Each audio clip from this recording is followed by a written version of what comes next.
Doctor صاحب سب سے بنیادی سوال تو یہی بنتا ہے اور اکثر ہم لوگ جو ہیں وہ اس حقیقت سے ناآشنا ہوتے ہیں.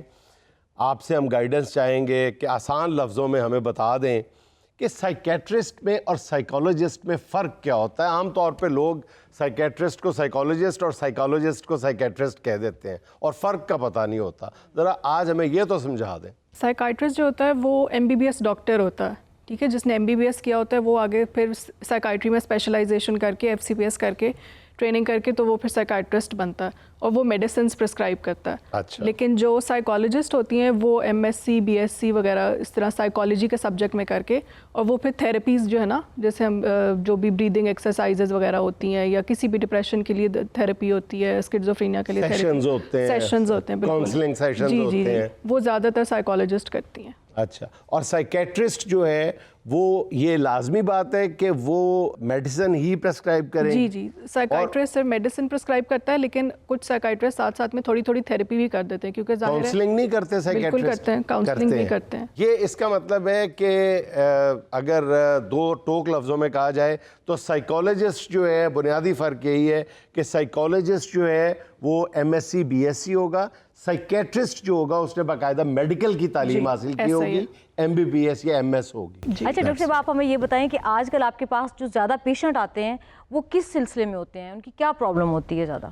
دیکھیں ڈپینڈ کرتا ہے کہ اگر بچے آ رہے ہیں تو بچوں میں آج کل آٹزم اور ADHD جس کو ہم اٹینشن ڈیفیسٹ ہائپر ایکٹیو ڈس آرڈر کہتے ہیں, اس کے بچے بہت زیادہ آ رہے ہیں.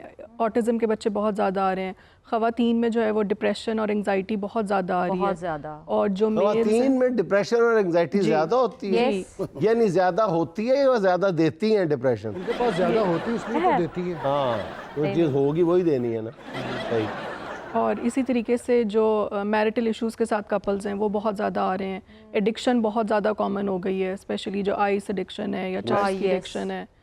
تو گھر والوں کو بھی پتہ نہیں چلتا کہ بچے جو ہیں وہ ایڈکشن کر رہے ہیں. یوتھ جو ہے وہ ساری ایڈکشن میں یونیورسٹی ایک کو دے کے دوسری بھی کمپنی کی وجہ سے وہ خراب ہوتے جاتے ہیں. اچھا ڈاکٹر صاحب وہیں پہ ذرا بریک لگائیں گے, بتائیں کہ جو میرٹل ایشوز ہیں اس میں ہم دیکھتے ہیں کہ پچھلے 10 برسوں کے دوران پرسنٹیج کے حساب سے اضافہ نہیں ہوا طلاق اور خلا کی شرح میں, بلکہ مینی فولڈ اضافہ ہوا ہے. میرے پاس شاید میں اس وقت اعداد و شمار بھول رہا ہوں, صرف لاہور کی عدالتوں میں غالباً 9 گنا اضافہ ہوا ہے, 9 گنا خلا کی شرح میں.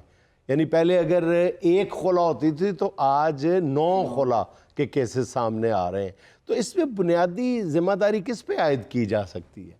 دیکھیں کسی ایک فرد کے اوپر تو نہیں ہو سکتی, تالی تو دونوں ہاتھوں سے بجتی ہے, ٹھیک ہے. تو ڈپینڈ کرتا ہے یہ جو تالی بجتی ہے یہی تو ایک وجہ نہیں ہے کہ تو راتی لیٹ آیا تالی وہی ایک وجہ تو نہیں ہے؟ وہ وجہ بھی ہے, لیکن اس کے علاوہ مس کمیونیکیشن بہت بڑا فیکٹر ہے. کمیونیکیشن گیپ بہت زیادہ ہماری جنریشن کہیں یا میرٹل کپل جو ہوتا ہے اس کے اندر بہت زیادہ کمیونیکیشن گیپ آ گیا ہے. جیسے اگر خاتون جاب کرتی ہیں یا نہیں بھی کرتی تو وہ اپنی اس فیلڈ کے اندر اس کے اندر بھاگ دوڑ میں لگی رہیں گی, میاں اپنی بھاگ دوڑ میں لگا رہے گا. لیکن جو آپس کی, جیسے پہلے کی بات ہمیشہ کہتے تھے کہ جب لڑائی ہوتی ہے تو وہ صلح کر کے سونا چاہیے, آج کل وہ والا فیکٹر نہیں ہے. اگر لڑائی ہو رہی ہے تو بڑھتی جائے گی, پھر وہ دنوں میں چلی جائے گی, پھر وہ مہینوں میں چلی جائے گی. اس طریقے سے کرتے کرتے کمیونیکیشن گیپ بہت زیادہ بڑھ جاتا ہے. ڈاکٹر صاحب سوری آپ کی بات کاٹ رہا ہوں. آج کے دور میں یہ کہا جاتا ہے کہ میاں بیوی کے درمیان اختلاف کی بنیادی وجہ یہ بھی ہے کہ مس کمیونیکیشن ہے, ایک دوسرے سے بات کہہ نہیں پاتے, ٹھیک ہے, اور تعلق ٹوٹ جاتا ہے. جبکہ ہم اپنے بزرگوں سے سنتے تھے کہ زبان کا پردہ ہوتا ہے, زبان کی جھجک ہوتی ہے, سوچ سمجھ کے بات کرنی چاہیے, ٹھیک ہے, اور ہر شکوہ شکایت فوری طور پہ منہ پھاڑ کے نہیں کر دینا چاہیے. تو ان دو باتوں میں تو کھلا تضاد ہے. دیکھیں شکوہ شکایت میرے خیال سے جو میرا اپنا پرسنل اوپینین ہے وہ یہ کہ سامنے والے کا موڈ دیکھ کے بات کرنی چاہیے.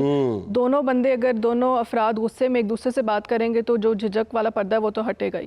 تو دونوں کو, میاں کو بھی اور بیوی کو بھی, دونوں کو اس لحاظ سے دیکھنا چاہیے کہ اگر ایک غصہ کرے تو دوسرا ذرا ٹھنڈا ہو کے طریقے سے بات کرے, اور جب سامنے والے کا غصہ کم ہو جائے تو اس کے بعد اپنی بات طریقے سے پہنچائے. بات کرنے کا بھی طریقہ ہوتا ہے, یہ نہیں کہ ہر وقت اونچی آواز میں ہی دونوں بات کریں. یہ جو آپ بات کہہ رہی ہیں نا, میں اس کو ایک مثال سے سمجھانے کی کوشش کیا کرتا ہوں کہ میاں بیوی ہوں یا کوئی بھی دو افراد ہوں، جب اگر دونوں کو غصہ چڑھ جائے تو وہ دونوں مکے کی شکل اختیار کر لیتے ہیں. تو جب ایک کو اگر غصہ ہے یہ مکہ ہے تو دوسرے کو پھر یہ شکل بن جانی چاہیے، تو یوں ایبزارب ہو جاتا ہے. اگر اس کو غصہ چڑھا ہے تو پھر اس کو یوں کر لینا چاہیے. جب دونوں ہاتھ یوں ہو جاتے ہیں تو پھر وہ مکہ مکے سے ٹکراتا ہے، تو پھر پوچھتا ہے کہ مکہ مکے نو ٹکرائے تو بیس کے نو چڑھے. مکے سے دوسرا ہے کرے گا نا تو ادھر والا جو سننے کا چانڈ مارا لگا. مکے سے مکہ ٹکرائے پھر کیا ہو انجام. دیکھو کیسے بہت سارے نشے جو ہیں وہ آج کل عام ہو گئے ہیں، جو بچوں کے اندر ماں باپ کو پتہ ہی نہیں چلتا، گھر میں پتہ نہیں چلتا. جس طرح یہ آئس بہت عام ہو گئی ہے، مطلب ایک فیشن بن گئی ہے، تو بندے کو پتہ ہی اس وقت چلتا ہے جب اس کے سر سے پانی گزر چکا ہوتا ہے. وکی یقین کرو کہ آئس اتنی عام ہو گئی ہے، پہلے جس گھر میں فریج ہوتا تھا لوگ بے دھڑک اس سے آئس مانگ لیا کرتے تھے. اب آئس نوجوان ایک دوسرے سے برف سمجھ کے مانگ لیتے ہیں. تھوڑی سی آئس دے دیں. ہوں تو کوئی پڑوسی منگنا بھی نا تھوڑی آئس دینا تو مائی جوتی لاڑی کھلو تینوں دینی آئس. دیکھیں سب سے پہلے تو میرا خیال ہے بچوں کی کمپنی میٹر کرتی ہے. ٹھیک ہے، بچوں کی کمپنی کے اوپر ضرور نظر رکھنی چاہیے. دوسرا یہ کہ بچے بیسیکلی ایک آؤٹ ریج جاتے ہیں، یا گھر میں اگر کوئی ایسا ایشو ہے، گھر میں کوئی سٹریس ہے، تو وہ پھر ایک ڈفرینٹ طریقے سے اپنا کوپنگ میکینزم بنا لیتے ہیں. اب اس کوپنگ میکینزم میں کچھ بھی ہو سکتا ہے، ڈرگز ہو سکتی ہیں، جس وجہ سے اگر بیسکلی پیرنٹنگ کے اوپر اگر ہم کریں بات، کافی بڑا ٹاپک ہے ظاہر ہے، لیکن پیرنٹس کے اندر اگر ایشو ہوتا ہے یا کسی بھی گھر میں کوئی بھی سٹریس ہے کسی بھی قسم کا، تو بچوں نے اپنا ایک کوپنگ میکینزم بنانا ہی بنانا ہے. کچھ بچے بہت زیادہ پڑھائی کی طرف چلے جائیں گے، کچھ بچے بالکل آئسولیٹ ہو جائیں گے، کچھ بچوں کی کمپنی خراب ہو جائے گی اور پھر وہ اس طریقے سے آہستہ آہستہ کرتے وہ آئس کے اوپر چلے جاتے ہیں. ماں باپ کی لڑائی سے مجھے یاد آیا ڈاکٹر صاحب، یہ سوال اکثر میرے ذہن میں آتا ہے کہ اب جو کمیونیکیشن ہے وہ بہت مشکل ہو گئی ہے. اب کوئی بندہ ہے وہ بیچارہ لیٹ نائٹ سٹیج ڈرامہ کر کے گھر آتا ہے، اس کی ٹانگیں کانپ رہی ہیں، تھر تھر کانپ رہا ہے، بیوی سے پہلے ہی وہ خوف زدہ ہے، گلی میں داخل ہوتا ہی وہ اس کے ہونٹ کانپ رہے ہیں، اور ہونٹ بھی اس کے پہلے ہی بڑے بڑے ہیں، اور اس کے ہونٹ کانپنے کی آواز بیوی کو اندر سنائی دے دیتی ہے، وہ اسی وقت ہی اپنے اوزار تیز کر لیتی ہے. اس سارے مسئلے کا حل کیا ہے؟ گھنٹہ تو پڑھنا ہی پڑھنا ہے at the end of the day. بیچارے سردار کمال کی بات کر رہے ہیں. بھائی انہوں نے نک وڈا ہے، ہونٹ نہیں انہوں نے پتا وہ فیلنگ کروا لیں گے. اب انہوں نے ڈائریکٹلی کہنا ہے وہ بندہ اس محفل میں موجود ہے. منہ سے آنا دھیان پوا، گل لنگ دی جا رہی، لنگ لین دے. سر تسی بحث چھڈو نا، تسی سٹاں وکھا دیو. اگر جاب اس طریقے کی اس نیچر کی ہے تو آبویسلی وائف کو پتہ ہوگا کہ اس نیچر کی جاب ہے، لیٹ آ رہا ہے، ہسبینڈ لیٹ آ رہا ہے، وہ بھی میرل اس کو بھی سمجھ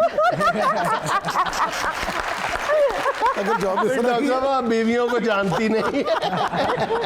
ڈاکٹر صاحب کہتے ہلکے جنے کر کے بال میرل نو. ڈاکٹر صاحب یہ خدا نہ خواستہ کسی گھر میں ایسی صورتحال پیدا ہو جائے کہ کوئی نوجوان یا کوئی فیملی ممبر جو ہے وہ ایڈکٹ ہو جاتا ہے، چاہے آئس کا چاہے کسی بھی نشے کا، بہت ہی افسوسناک صورتحال ہوتی ہے، تکلیف دہ صورتحال ہوتی ہے. تو اس میں سب سے پہلی بات یہ ہوتی ہے کہ اب اس کا علاج کیسے کیا جائے. بعض سینٹرز بنے ہوئے ہیں، جو فیملی ممبرز ہیں ان کو وہ ان کی طرف سے مخالفت سامنے آتی ہے کہ اس کو ہم نے کسی بھی صورت میں ان سینٹرز میں، وہ تو پاگل خانہ ہے، ٹھیک ہے. حالانکہ بعض سینٹرز میں بچے کو یا جو ایڈکٹ ہے اس کو داخل کروائے بغیر اس کا علاج ممکن ہی نہیں ہوتا. تو آپ کی کیا اوپینین ہے کہ کون سی ریڈ لائن ہے جہاں پہ آپ کو فیصلہ کر لینا چاہیے کہ اب اس کو اس سینٹر میں بھیجنا چاہیے؟ دیکھیں جب بچہ ایڈکشن کر رہا ہے یا کوئی بھی بندہ اس طریقے کی ایڈکشن کی اس کے اندر لائن کے اوپر ہے، تو پھر گھر والوں کو چاہیے کہ ذرا ایک سخت سٹیپ اٹھا کے اس کو ریہیبلیٹیشن سینٹرز میں ایڈمٹ کروائیں. کیونکہ جیسے آپ نے کہا کہ بعض سچویشنز ایسی ہو جاتی ہیں جس کے اندر ایڈمیشن کرائے بغیر کوئی چارہ نہیں ہوتا. تو وہ دیکھیں بچے کی بہتری کے لیے ہوتے ہیں، وہ 2-3 مہینے جتنی دیر وہ ریہیبلیٹیشن سینٹر میں رہتا ہے وہ 2-3 مہینے کا تقریباً علاج ہوتا ہے. دیکھیں اگر کسی نے 10 سال کا نشہ کیا ہوتا ہے تو وہ 10 دن میں تو نہیں اترے گا. اب وہ گھر میں اگر علاج کرائیں گے تو گھر والے دیکھ ہی نہیں سکتے وہ علاج. بہت سارے کمزور دل کے ہوتے ہیں گھر والے، اسپیشلی ماں باپ جو ہوں گے، وہ پھر کہیں گے کہ اچھا نہیں اتنی زیادہ سختی کرنے کی ضرورت نہیں ہے. لیکن اگر ریہیب سینٹرز کے اندر جائیں گے